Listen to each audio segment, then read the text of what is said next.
A tenant is wondering why a landlord filed eviction against them after they caused extensive damage to their unit by starting a fire. I'm Tony, and this is Real Estate Investing and Landlord News. All right, so I have an interesting article for you today, and it's one of those dumb tenant stories. A tenant who is so oblivious to the fact that, hey, maybe, there's a good reason why the landlord is doing what they're doing, okay? And in this case, it just, it screams to me that, hey, these tenants are either just complete morons or absolutely clueless. So these tenants, right, they're wondering why the landlord filed eviction against them. So there was a small fire in their unit and it caused extensive damage. Fortunately, they were able to get the fire put out due to the sprinkler system in the unit. But, the damage was so severe that, the people, they just couldn't stay in the unit anymore. And they're wondering, well, why exactly would the landlord need to get us up out of here? This isn't fair. This isn't fair. The landlord needs to do something right. And I'm like, hey, think about it for a second. If there was a fire in the unit, if there's extensive fire and water damage or smoke damage, it's going to require you to leave for a period of time up until they're able to get those repairs done, okay? And not only that, but did the thing that caused the fire, was it something that violated the terms of your lease? Okay, there's good reasons why a landlord may need to remove you. And if you are so blinded by the fact that, you're the victim, the landlord is evil, then, you're not going to be able to see those good reasons. So before I get into the article, go ahead, hit the like, subscribe button, maybe leave a comment down below and let me know what you think. So if you had a tenant who started a fire up in your property, right, and caused extensive damage, do you think that maybe you would have to remove that tenant from the property in order to get the property repaired? Okay? Now, it might suck. It might be unfair. There might not be another unit available for that person, right?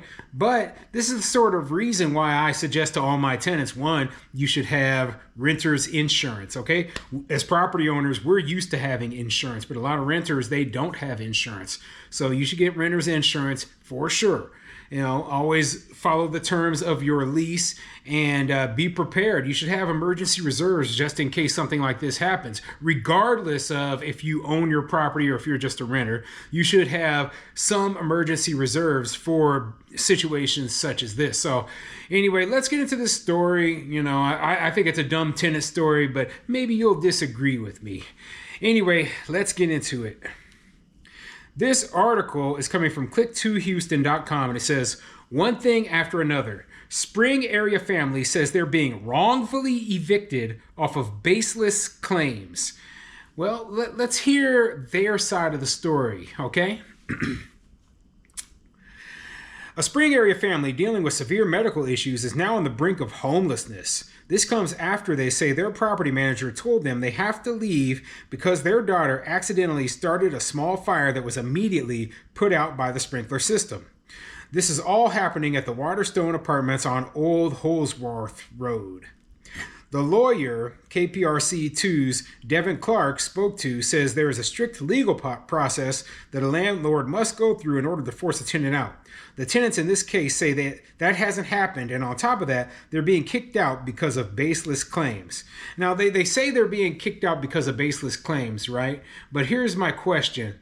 If the unit is damaged beyond the point of, just a simple cleanup, then like I've read about in certain cases where there's like a natural disaster or there is, something happens like a fire that causes extensive damage to the unit and the unit is not safe for people to live in or doesn't have like, electrical and water and, stuff like that. Well, yeah, you have to move those people up out of there. And yeah, there is a process for such a thing. And that is one of those things where, yes, you can't evict for that. So these people are saying that it's baseless, I'm not seeing it. Yeah, maybe they'll go into more detail as I go through this article. One thing after another, said Benji Mercado. The last few months have been rocky for Mercado and his family. The most serious issue involves his 6-year-old daughter who just underwent a series of brain surgeries last month and is still in the hospital. They told us it was a 6-centimeter mass that was pressing against that was stopping the fluid draining from her brain, he said. At the Waterstone apartment home where Mercado says the family has lived since August and has already needed to put in multiple maintenance requests, things took a turn for the worst on March 24th. It's when his 13-year-old daughter tried to make something to eat. And then they're going to start going into the details of what exactly happened during the fire. But I always think that, in these human interest articles, it's always interesting because they bring up a lot of stuff that has nothing to do with the situation. Yeah. And I feel bad. I feel bad because this gentleman's, his 6-year-old daughter is going through such horrible health issues. And I love children. Okay. I have a 4-year-old daughter myself. I don't want anything bad to happen to children. Right. But keeping that in mind, it has nothing to do with what is going on in the apartment at the time and why this eviction is happening.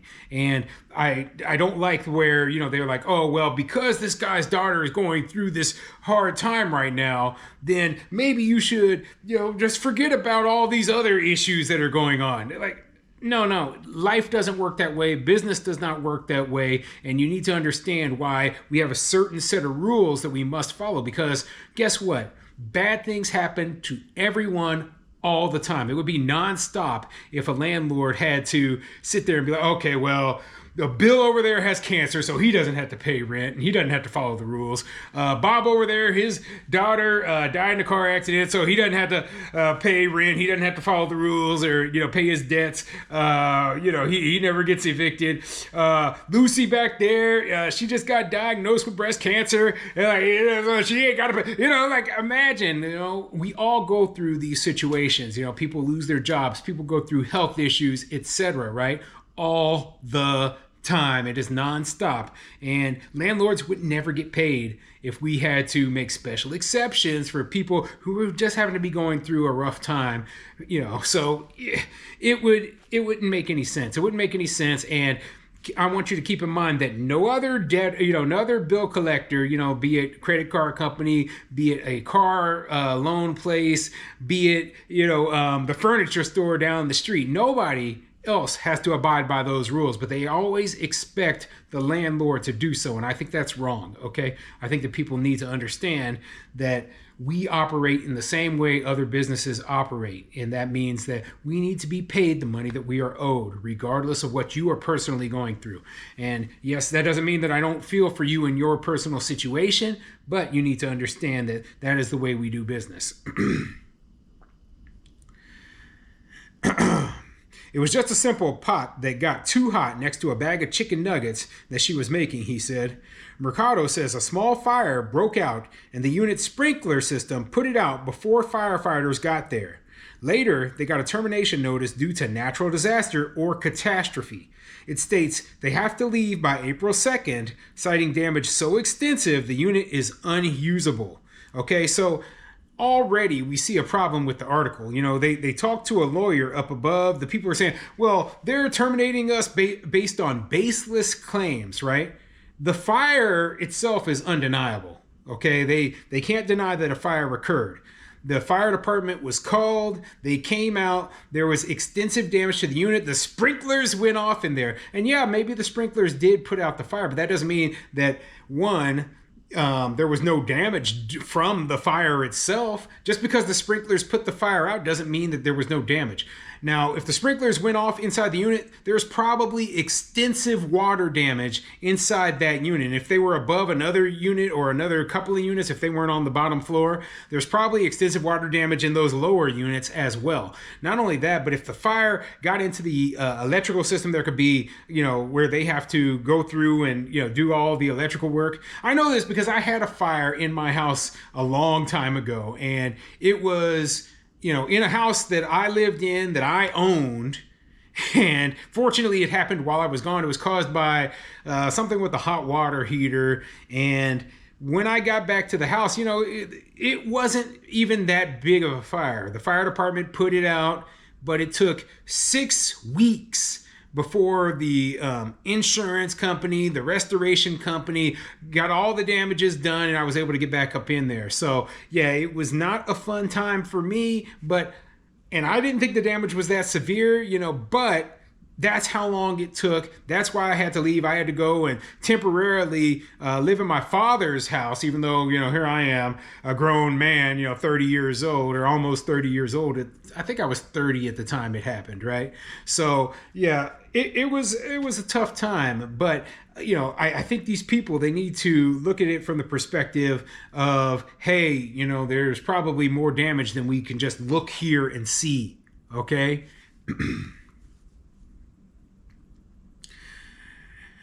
We did take full responsibility for it, having our renter's insurance cover everything, but now being told the apartment's unlivable when it's just a stovetop and a microwave, he said. And like I said before, you don't know it's just a stovetop and a microwave. I thought that the damage wasn't that severe. And one of the things that I remember the most when I had my fire was the smell of smoke. It was in freaking everything, right? And so they did a really good job cleaning out the ventilation system, cleaning all the carpets in the house. They had to literally like scrub the walls in some places, repaint in other places just to get the smell of smoke up out of there, okay? And yeah, there was extensive water damage from where the fire department had come in. I imagine the water damage caused by the sprinklers would be very similar. And so, yeah, I think that the tenant in this situation is misjudging the reasons, right?